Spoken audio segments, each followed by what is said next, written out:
Many adults think meltdowns are just kids trying to get their way. But the truth is that a meltdown isn't just a tantrum, it's a neurological event. Like this video and subscribe so we can shift the way adults see meltdowns and emotional regulation. As a therapist, I have seen and dealt with my fair share of meltdowns with kids. There have been minor ones where there was just some yelling and screaming. There have been some more moderate ones where maybe there were tears and maybe some balled up fists or even some slapping. And then I've dealt with some pretty intense ones where maybe there was some hitting and banging of things or throwing of things. And then I've dealt with some very extreme ones where there was serious danger from the people who were involved. Either children were throwing desks or chairs or biting, whatever it might be. But always the common thread is that the child is overwhelmed by something. Either one of the 5 senses that most people know, or there's actually more senses that people have that tell us what is going on inside of our bodies, both physically and emotionally. One of those things is being overwhelmed.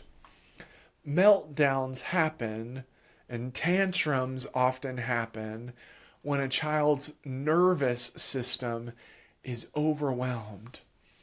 There's been tons of research on that, but Harvard's Center on the Developing Child found that once that fight or flight response kicks in, it makes it nearly impossible for a child to just calm down, and really nearly impossible for anyone to just calm down. That fight or flight response kicks in when a child feels that there is something dangerous going on. And when that happens, their brain is not in logical thinking mode. Their brain is in survival mode.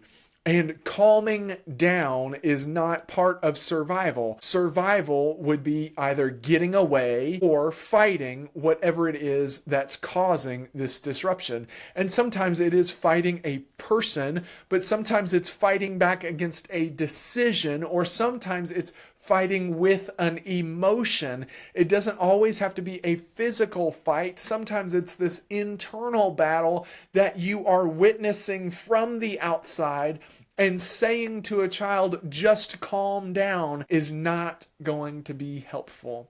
Their brain is trying to survive. And even beyond that, the Journal of Neuroscience did lots of different research, but one study that they posted showed that children cannot learn new coping skills in the middle of a tantrum or in the middle of a meltdown. When that brain is in survival mode, it doesn't have access to the logical and critical thinking areas of their brain, so they are unable to learn new things. They are just reacting. They are only responding with very limited brain resources. So if when a child is highly escalated, you are trying to now teach them it's time to take a deep breath, their brain is not able to learn that.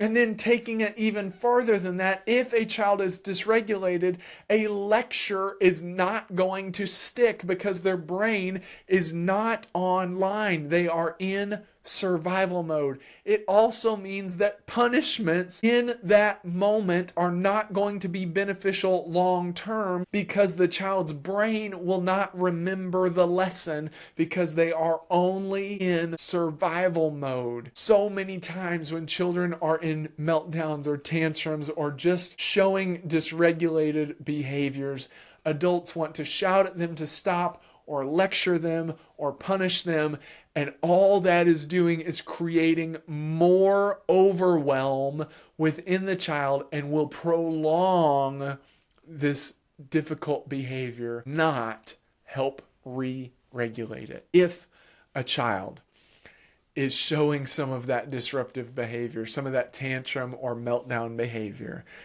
the best thing you can do is to focus on co-regulation. And co-regulation is where you lend your calm and you lend your critical thinking skills to your child when they don't have access to theirs. If you will stay calm when they are not calm, then it helps them regain their calm.